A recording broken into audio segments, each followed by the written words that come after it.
In the name of Allah, the Gracious, the Merciful. What is riba? In the 39th verse of the 30th chapter of the Quran, it is stated, and when you give out anything for profit, in a way that the gain is effected by taking the rightful properties, earnings, or dues of others, then that is not a gain at all with Allah. And the real gainers are those who give out in charity, thereby seeking Allah's pleasure. Continuing with chapter 1 of my book, Islam and Interest.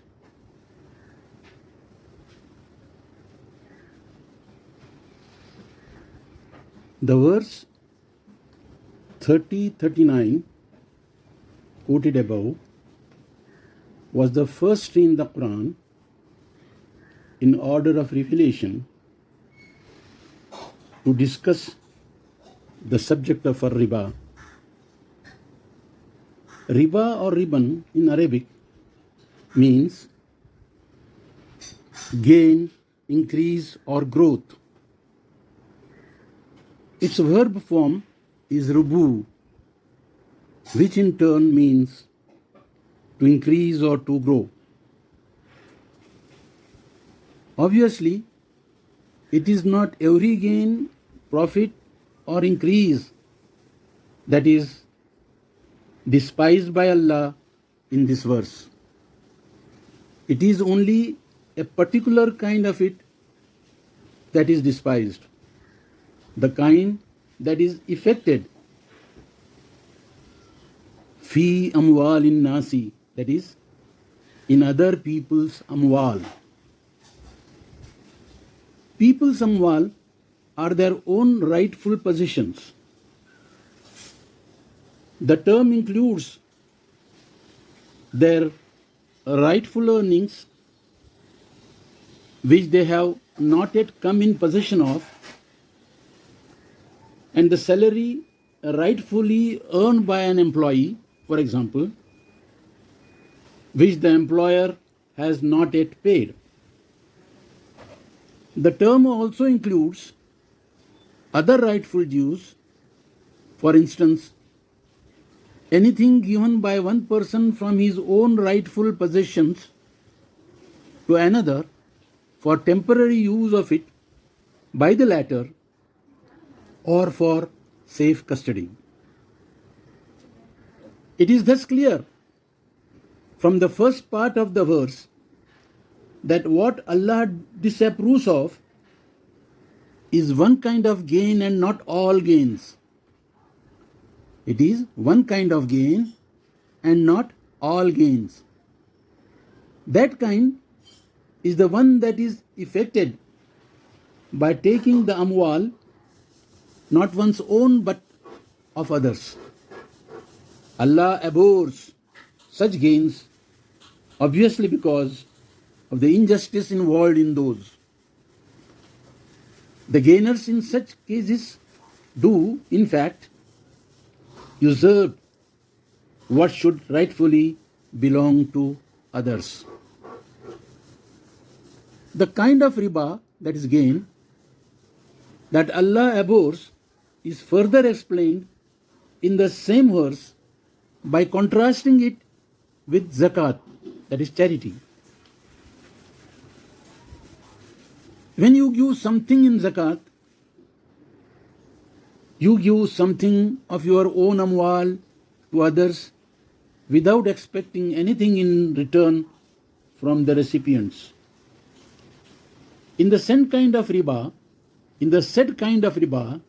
on the other hand, you would be usurping something of others' amwal in addition to getting your own back.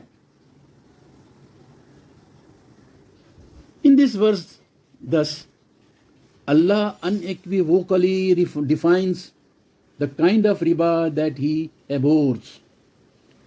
It is the gain that any party to a transaction contrives or manipulates to get by usurping the rightful dues, earnings, or possessions of others. In verses subsequently revealed on the subject matter, this kind of riba has been referred to as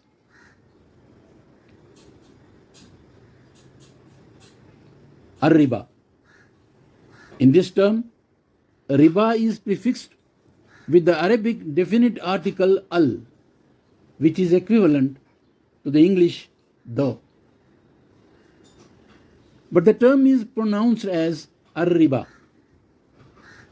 The al prefixed to riba in all the subsequently revealed verses unmistakably indicates the kind of riba described in this verse, namely verse 39 of Surah number 30. Contrary to the general belief, therefore, ar-riba stands very well defined in the Quran. Not only is it well defined, but is further variously explained in other verses, as we shall presently see, to make us understand the term properly. It is to be noted that in verse 39 of Surah 30, ar-riba has been described and condemned, but not prohibited.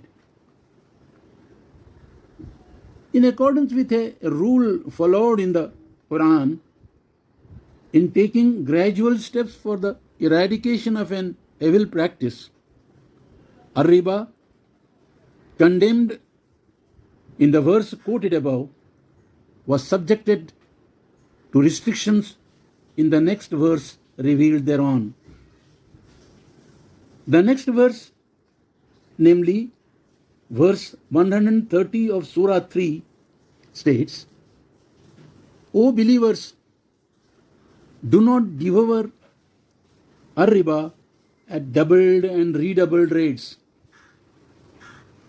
and be conscious of Allah for your own good. It may be seen taking of exorbitant ar-riba was prohibited in this verse, but it was still not a total prohibition.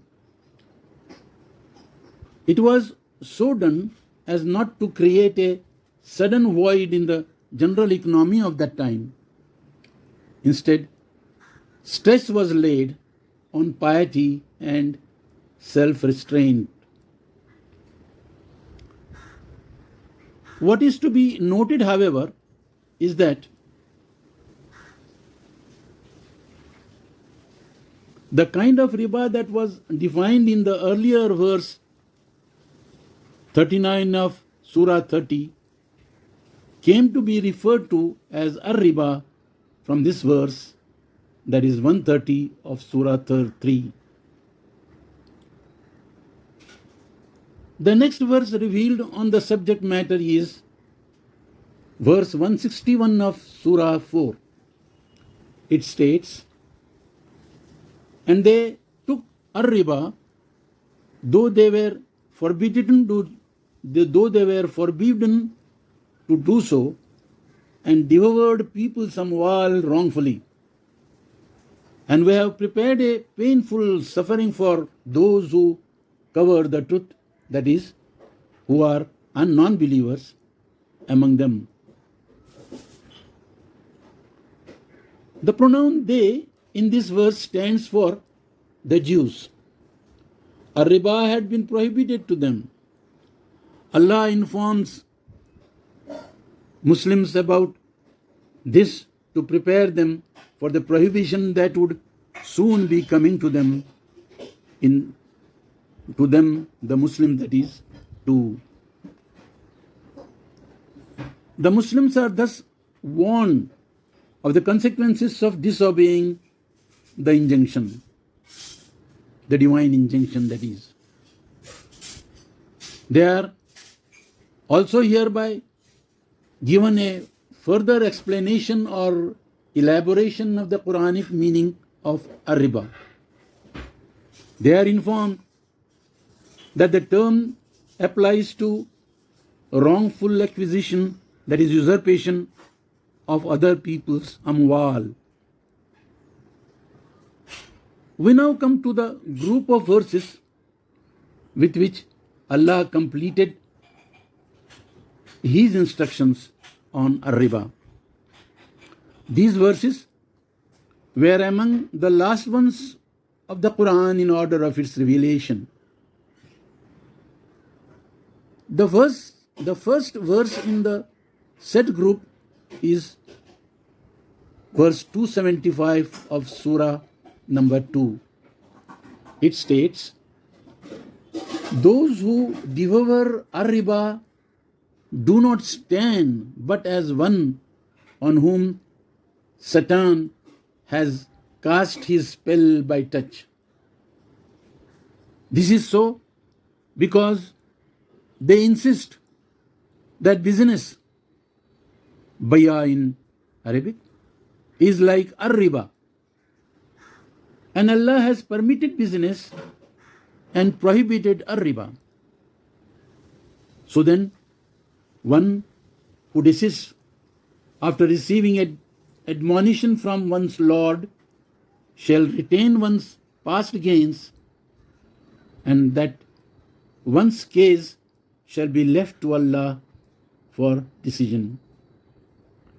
And the ones who persist in riba shall be those who would inhabit the fire, therein to abide. It is in this verse of the Quran that Allah finally and totally prohibits riba. At the same time, He declares bayya, that is business, wherein commodities or services are traded for reasonable profit, to be a permitted activity. A significant feature of this verse is that it has pointedly referred to the misinterpretation that the term riba is subjected to at the hands of some people. These people do so under satanic influence. Under this deceitful influence, they liken business to riba. I have no knowledge of people who so misinterpreted riba at the time the Quran was revealed. But I am aware of such people now in my age. They condemn one of such businesses which Allah has permitted as riba. They do not mind, however, themselves devouring other people's amwal. They do so in various subtle ways. Some evade taxes due to government and other statutory institutions. Some engaged as traders take advantage of a situation of scarcity to enhance their profit margins. Employers underpay their employees. Employees shirk their work but receive their full salaries. Taxi drivers demand money more than the meter readings on one pretext or another. Such ways are a legend and can be found in every field of activity. Among the perpetrators, unfortunately, are even some who are deeply religious. They have a holier than thou attitude but are blissfully unaware that they are themselves guilty of taking a riba. And such are the people described as being under the satanic spell in the verse. Allah then declares in the verse a general amnesty to those who desist from riba.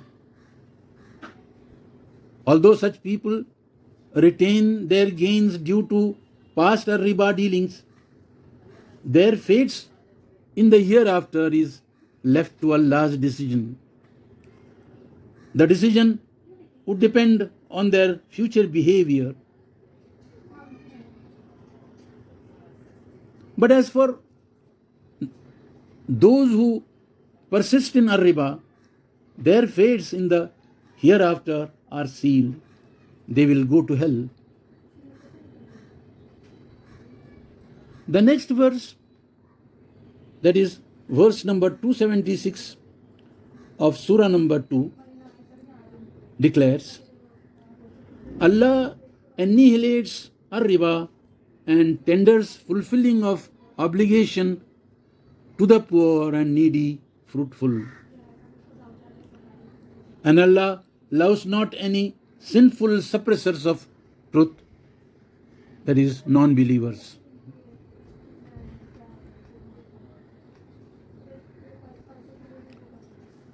This verse gives further expression to Allah's utter displeasure against the perpetrators of riba. At the micro level, the displeasure may not immediately be discernible in cases of individuals. A person indulging in riba may continue for some time to appear prosperous. Allah gives him or her a long rope. The person may even be seen departing from this world still apparently prosperous. Allah's warning is for the other world. Life in this world is infinitesimally insignificant compared to the interminable life in the hereafter. Still, Allah makes examples of some such persons in this very world and annihilates their ill-gotten wealth for others to take heed.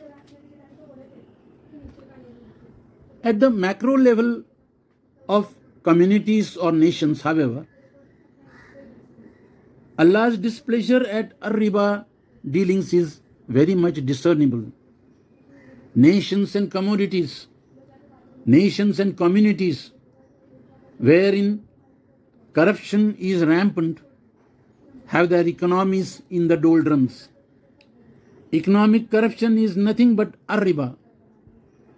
No nation is free from corruption, but nations which are less prone to this malady are the ones that have better economies, even when such nations may not be endowed much with natural resources. Riba has been contrasted in the verse with sadaqat. The latter Arabic term is used for payment of moral dues to the deserving, including the poor and the needy. The Quran says elsewhere, that is in verse 60 of Surah number 9, that Allah has made sadaqat obligatory. This indicates that riba dealings involve non-fulfillment of moral obligations in human transactions. A little reflection will show that Allah has here elaborated the meaning of riba, which had already been defined previously in verse number 39 of Surah number 30. Now we come to the last two in order of revelation, That is, last two verses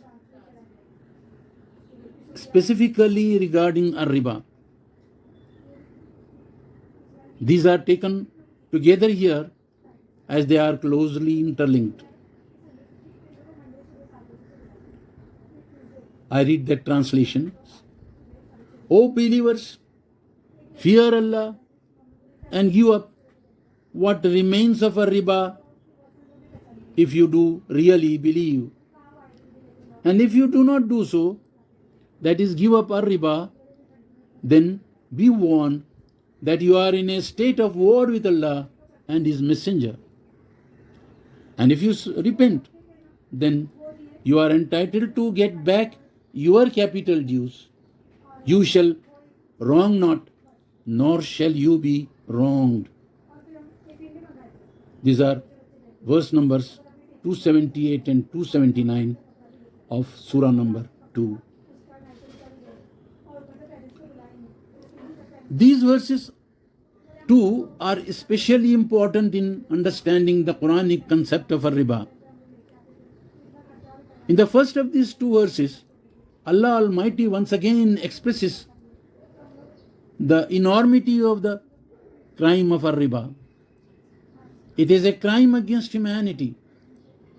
It is the perpetrator of economic injustices and disorders in this world. It is one of the primary causes of all troubles here. It leads humanity away from the straight path Allah has laid down for it. That is why He, that Allah, declares that those who indulge in a riba are at war with Him and His Messenger. Then in the second of the two verses, Allah declares that those who desist from taking a riba have the right to take back their capital dues. The actual Arabic word used for dues is amwal. We have seen what amwal means in above. We have seen what amwal means here and above. But one important aspect of this word needs to be stressed here to understand a riba properly. And to understand this aspect, it should first be clearly understood that money is not amwal per se. Money is only the current value of amwal. Amwal of the same quantity and quality may have different values at different points of time. If 1 kilogram of sugar of a certain quality costs 16 units of money now, it might have cost only 8 units 10 years ago. If 1 hour of labor now costs 20 units of money, it might have cost, say, 9 units only 10 years ago. Thus, while amwal, sugar and labor in the examples given here remain the same, their value in terms of money may change. Now it should carefully be noted that Allah, in His all-encompassing wisdom, has always referred to a riba in terms of amwal and not in terms of their value, that is money. In the verses presently under discussion 2,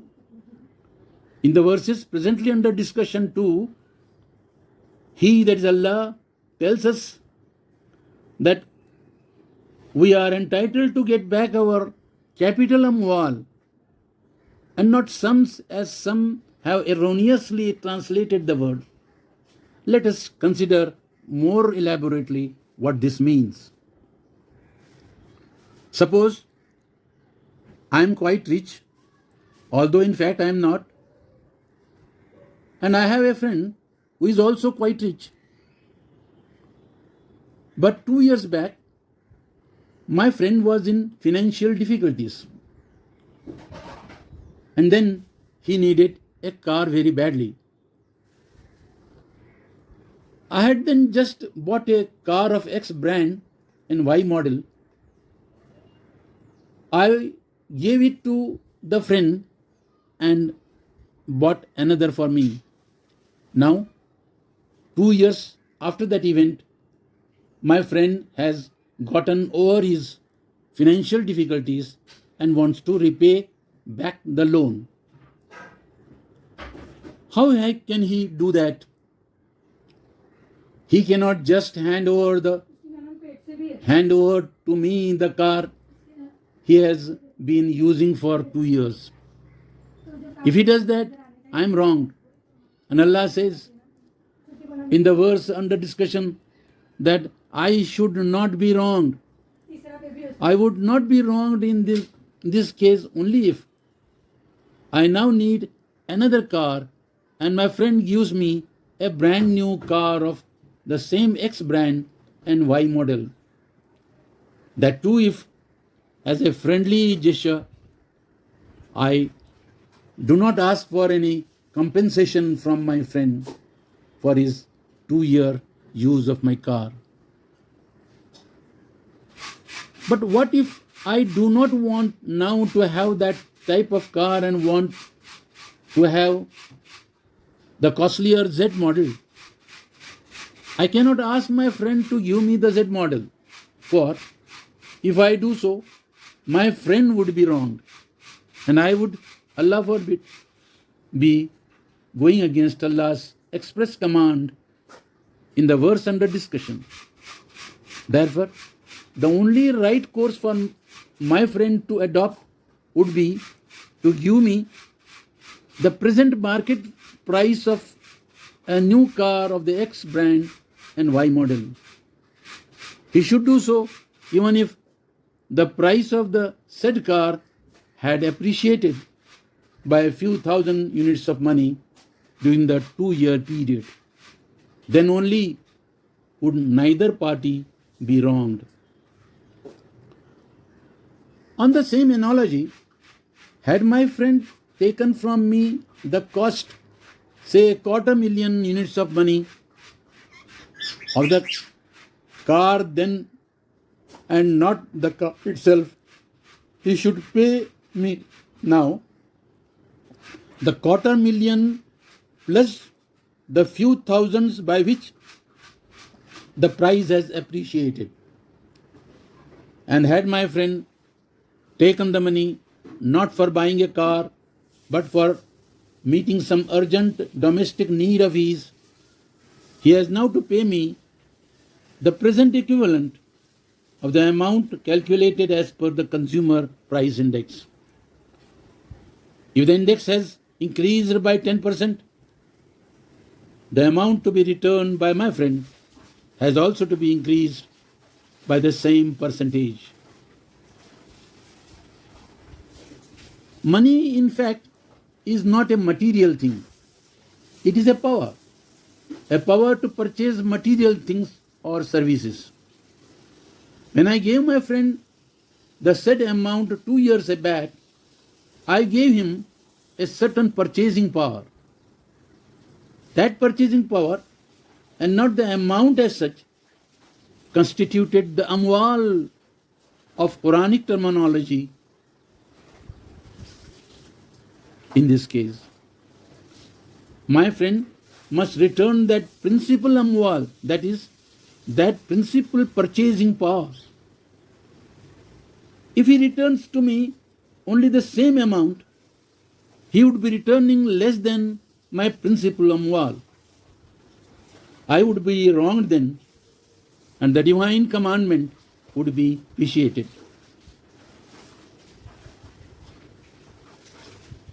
And had my friend taken the money for investment in a new commercial venture of his, the parameter for the return of the loan would change.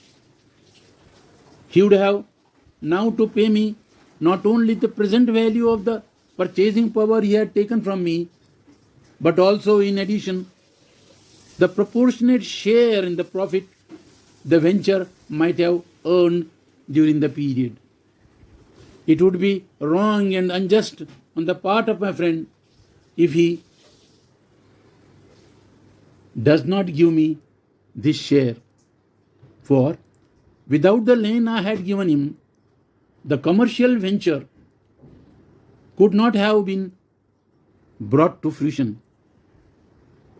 Profits are the amwal earned in the venture. These profits were the result brought about by three factors. 1. Capital invested by my friend himself. 2. Loan I had given him. And 3. Services put in by my friend. Every one of these three factors shall have a rightful proportionate share in the profits. The three shares of the three factors are therefore their respective rightfully earned amwal. If my friend does not give me the share due to factor 2 above, it would be tantamount to his seeking an increase in his wealth by usurping my amwal. A clear case of a riba in terms of verse 39 of Surah number 30. It may be noted here that when I gave the loan to my friend, I provided him with a thing he needed. It was just like the grocer providing groceries for my family's needs, or a builder constructing office premises for me for running my business. Both the grocer and the builder take from me their service charges in addition to the cost to them of the things they gave me. That is the general basis on which all human transactions are done. Such service charges are never subject to the use or misuse, productive or unproductive, in which the things supplied are put by the recipients. For example, the builder does not base his service charges on the success or failure of the business I conduct for the office he built for me. Neither would the grocer repay me his profit margin on the eggs that I bought from him but broke, falling accidentally down from my hand on my way home. Such service charges or profits, or whatever you call them, are worked out as a norm at predetermined fixed rates. Nothing wrong with this from the Islamic point of view.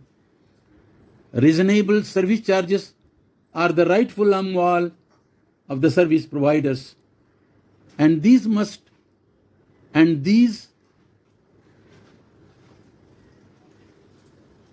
must necessarily be at fixed rates depending on the efforts put in and time consumed in providing the services. These charges are subject, of course, to the open market forces. There is no reason, therefore, why I should have necessarily subjected the returns on my loan given to my friend 2 years back to the success or failure of his venture, unless, of course, we had both agreed to be partners in the venture. Since we had not, I had the right to claim compensation for the deprival to me of 2 years of the equivalent purchasing power then. I could have utilized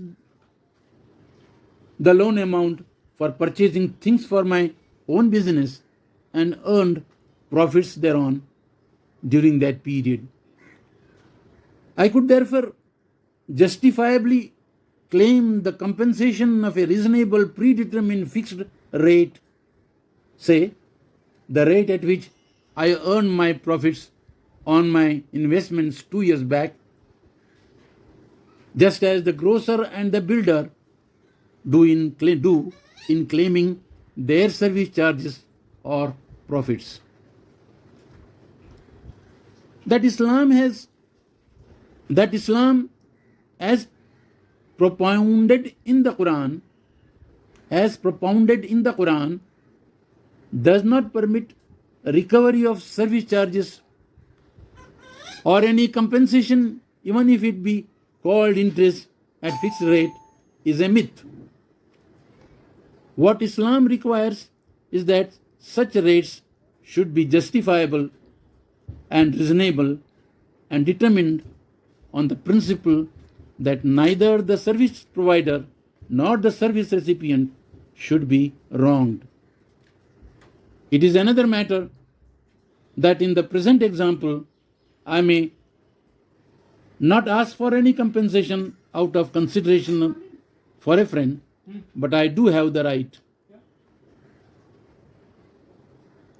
The Quran does not deny anyone her due rights, but it strongly advises all human beings to be humane too while claiming their due rights.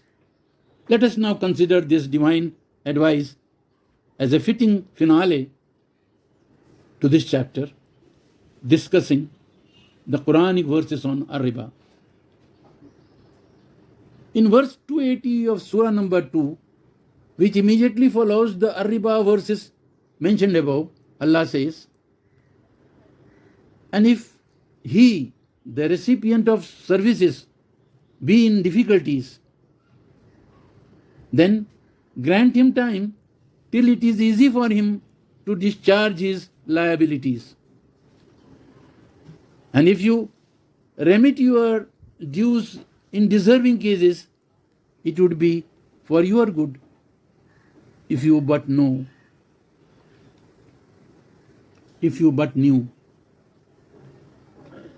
Remittance of one's dues in deserving cases is termed as sadaqah, or one's moral obligation in the verse. To understand the obligation, let me extend the case mentioned herein above of my giving a loan to my friend. If the friend continues to be in financial difficulties, I must grant him further necessary extensions for making the repayment. And suppose my financial condition continues to be rosy while he deteriorates to the extent that he would not be able to repay the loan in the near future, then in view of this Quranic verse, it would be my moral obligation to remit the loan. As a true Muslim, I should have the innate faith in myself that Allah Almighty shall make this sadaqah fruitful for me as promised by Him in verse number 276 of Surah number 2. A dispassionate, unprejudiced, sincere and meticulous study of the verses quoted above shall reveal to an ardent student of the Quran that the divine injunction on Ar-Riba is A. aimed at eliminating injustices in all human transactions, B. well defined and well explained in the Quran itself, C. a commandment the violation of which is very, very seriously viewed by Allah, to such an extent that He has declared a war on the violators and has promised them hell. D. However, grossly misunderstood by equating a riba to interest as such, and E. Therefore, widely violated by Muslims themselves, thus inviting Allah's ire on them, which is very much reflected in the pathetic present day status and condition of their community the world over. That brings me to the end of chapter 1 of my book, Islam and Interest. I shall resume reading the second chapter subsequently. Thank you.